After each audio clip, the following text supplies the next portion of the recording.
साथियों नमस्कार। समस्त भारतवर्ष के होमगार्ड जवान, नगर सैनिक जवानों को हाथ जोड़ के प्रणाम। साथियों, बात तो बहुत ज़्यादा कहनी होती है, परंतु हम तो एक बात तो ये कह रहे हैं। सबसे पहले अगर कपड़े देखने तो महात्मा गांधी जी के पहरान देखो,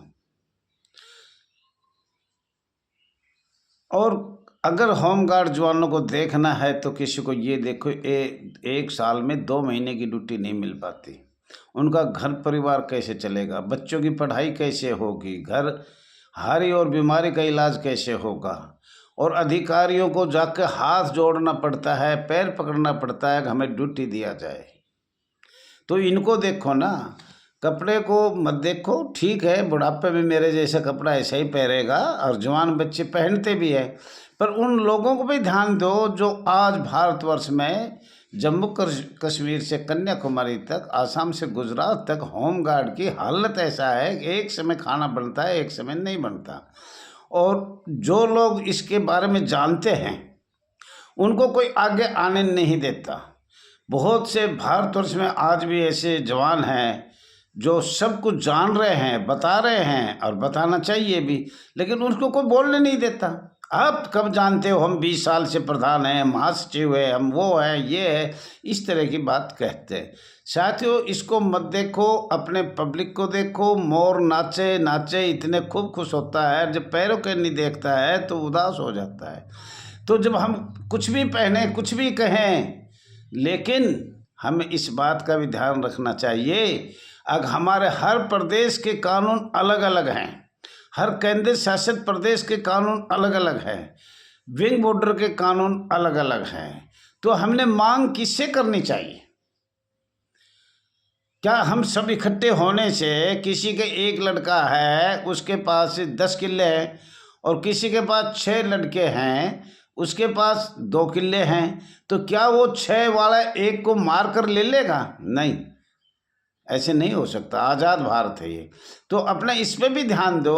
आपके जो कानून नियम बने हुए हर स्टेट के अलग अलग बने हुए हैं, और साथ ही वहाँ तक आप जो कह रहे हो वहाँ तक जाओगे तो उसमें तो बहुत कानून पढ़ने पड़ेंगे। अंग्रेजों के, भारत के, आज़ाद के सब कानून पढ़ के जब आप समसहयोग शब्द पे जाओगे। साथियों, ऐसा कौन सा महकमा है जो होमगार्ड ज्वाइंट या साझा यूनियन में शामिल नहीं हो? कितने टुकड़े टुकड़े किए। पहले तो हमारे भारत सरकार, राज्य सरकार ने टुकड़े टुकड़े किए, सबके नियम अलग अलग बनाए, सबके अधिकारी अलग अलग बनाए। अधिकारियों में फर्क है, कोई अधिकारी परमानेंट है, कई स्टेटों में कैजुअल है। जैसे होमगार्ड है वैसे ही अधिकारी है। साथियों, ऐसा कोई भी संस्था नहीं छोड़ी जिसमें होमगार्ड टुकड़े टुकड़े नहीं बने हो। अगर साथियों दम है तो अपना संगठन बना के लड़ाई लड़ो। आप 10 लाख के करीब हो, बहुत ज़्यादा पब्लिक है, लेकिन ऐसा करना तुम नहीं चाहते, और नहीं क्योंकि उसमें मुझे पता है क्या मिलेगा।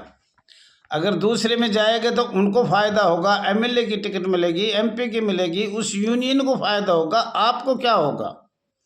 खूब टुकड़े टुकड़े जैसे सरकार ने करे हर प्रदेश के टुकड़े, ऐसे आपने भी ऐसी कोई जगह नहीं छोड़ी जिसमें होमगार्ड शामिल नहीं है।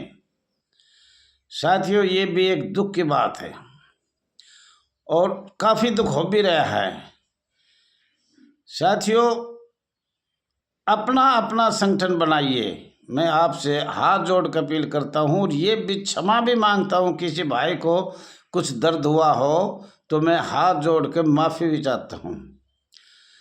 और ये मैंने वैसे बता रहा हूँ, वैसे आपकी मर्जी से करोगे। आप तो जो करोगे दूसरे के, अगर बिस्तर में सोएंगे तो आपको पता है वो क्या कहेंगे। इससे ज़्यादा मैं कुछ नहीं कहूँगा, बस ये इशारा ही काफ़ी है। और साथियों, अगर वकील की बात करना तो बीके पाल ने किया था, उत्तर प्रदेश में भी किया था, दिल्ली में भी किया था, उनसे पूछा जाए सरकार को क्या जवाब दिया था। और ये सब उत्तर प्रदेश के जवान जानते भी हैं।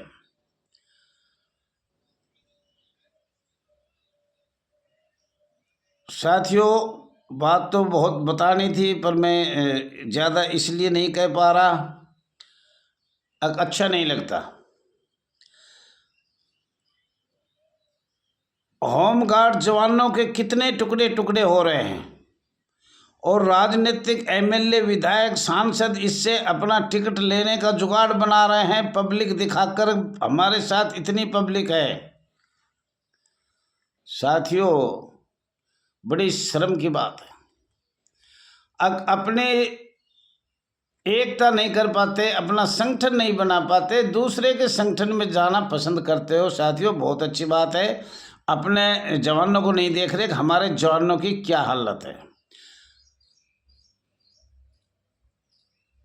साथियों, अभी ज़्यादा न कहते हुए काफ़ी कुछ बात तो कहना है, पर मैं पहले ये बताना चाह रहा हूँ, संविधान के अनुसार स्वयंसेवक को क्या कोई सुविधा नहीं मिलेगी?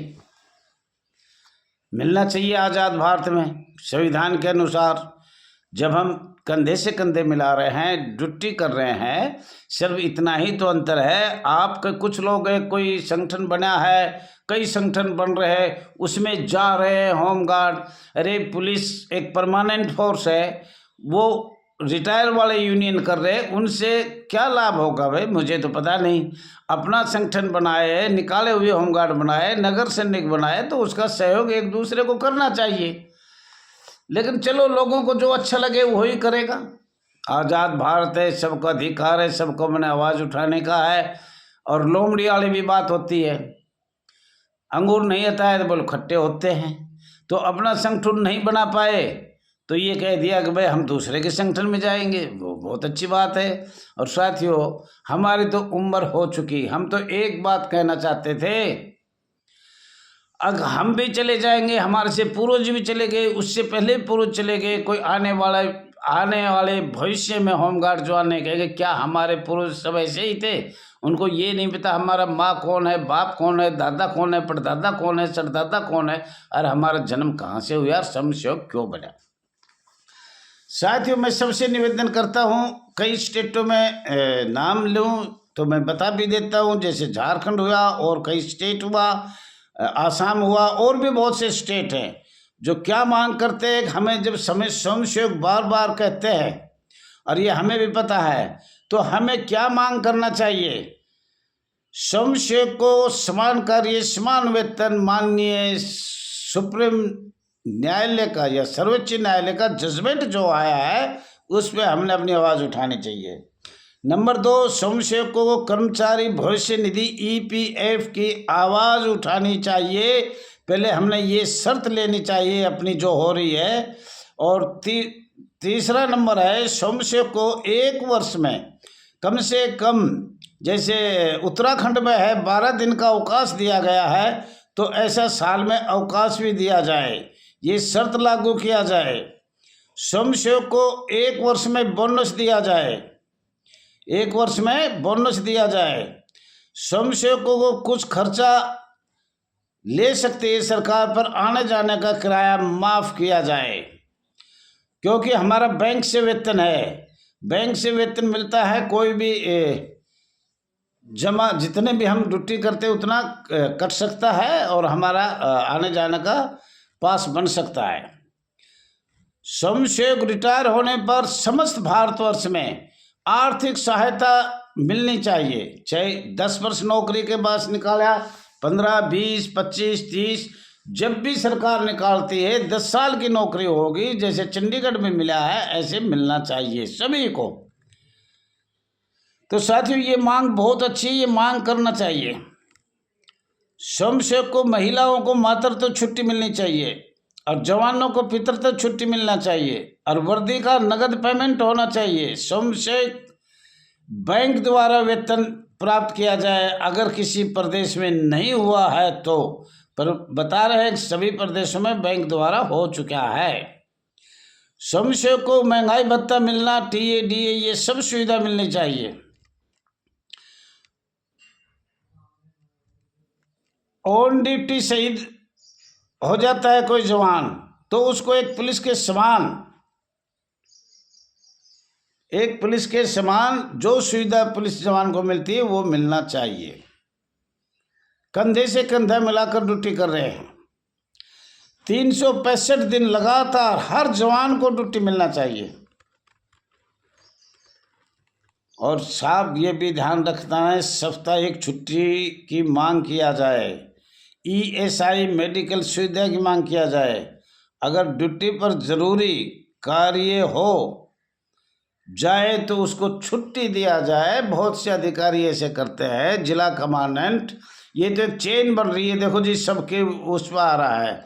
उगाएगा कौन? जिला कमांडेंट। जाएगा कहाँ? ऊपर तक चेन बनी हुई है। ये राजस्थान से भी आया है, और भी पीछे आया, हरियाणा से भी आया है, हर एक स्टेट से आया है। तो एक चेन बन रही है, इसलिए आपकी सुनाई नहीं हुई। और साथियों, मैं ये भी कहना चाहता हूँ, अगर कोई हम शिकायत करते हैं तो हम पुलिस को छोड़कर दूसरे महकमे से करवाना चाहिए। पुलिस और होमगार्ड तो मिला हुआ है, ऊपर नीचे भाई बहन है। दबाव देख के भाई रिश्वत भी लिया जा रहा है, गलत काम भी हो रहे हैं, अच्छे भी हो रहे हैं। और सब अधिकारी भी नहीं है, कुछ अधिकारी है 10% ठीक भी होंगे, मैं ये नहीं कह रहा सब ऐसे है। पर ये आपस में डांट मार दे पुलिस अधिकारी, होमगार्ड अधिकारी पे, तो उनका टट्टी पेशाब निकल जाता है। और ये एक कॉन्टेक्ट पे हैं हम, हमारी कोई नौकरी नहीं है। India contract act 1872, India of contract पे हैं। और ये अधिकारी हैं, ये हमारे मालिक हैं, हम ठेकेदार, ये ठेकेदार है, हम इनके वर्कर हैं। और ये हमारे जो फीत लगाई है नायक हौलदार, ये सब नकली है। बहुत पीछे जाना पड़ेगा आप लोगों को ये सब बात सोचने के लिए। आपको पढ़ने का टाइम ज़्यादा मिल चाहिए, और पढ़ेगा जब आपको सब पता लगेगा। और साथियों, उसके बाद हम देखते हैं ये कैसे कहेंगे तुम समस्याओं को। पहले ये शर्त तो पूरी करो, आप इसकी मांग करो, आप अपने स्टेट में अपने माननीय CM से करो, महामहिम राज्यपाल से करो, महामहिम उपराज्यपाल से करो। और जब तुम्हें ये कुछ सुविधा मिलने लग जाए, जब आगे कोई बात चलेगी। ऐसे आप सीधी ये जाने को मुझे एक बार PM बना दो तो नहीं बन पाओगे। उसका भी तरीका संघर्ष करोगे, लोगों में जाओगे, अपनी समस्या बताओगे, अब मैं ये करूँगा, तो आप सांसद बनना पड़ेगा। सांसद के बाद आपने बहुमत दिखाना पड़ेगा। आप सीधे एक बार चाह रहे हो हम तो सब कुछ आज ही ले ले, तो नहीं मिलेगा, नहीं मिलेगा, नहीं मिलेगा। ये आपने ध्यान रखना है। और दूसरे की बता दिया मैंने, दूसरे में कोई ऐसा नहीं है हिंदुस्तान में जितने संगठन, यूनियन, कल्याण बन रहे, जो होमगार्ड टूट टूट के दूसरे स्थान पर नहीं गया हो। और राज्य सरकार, भारत सरकार ने पहले ही टुकड़े टुकड़े टुकड़े टुकड़े, तो 3 तो टुकड़े हो रहे हैं, प्रदेश होमगार्ड, केंद्र शासित होमगार्ड, विंग बॉर्डर होमगार्ड। लेकिन इनमें भी अलग अलग कर रखा है। दिल्ली का कानून अलग है, पांडिचेरी जम्मू कश्मीर का अलग है, और प्रदेशों का हर प्रदेश में अलग है। तो इस तरह के कानून बन रहे। साथियों, ये आपका अपना चैनल RS दहिया एक्स का स्वागत है। ज़्यादा से ज़्यादा लाइक करें, शेयर करें, कमेंट करें, सब्सक्राइब करें। आपका बहुत बहुत धन्यवाद है। और साथियों, कोई गलती हो, किसी ने कुछ महसूस किया हो, तो मैं हाथ जोड़ कर क्षमा भी चाहता हूँ। धन्यवाद।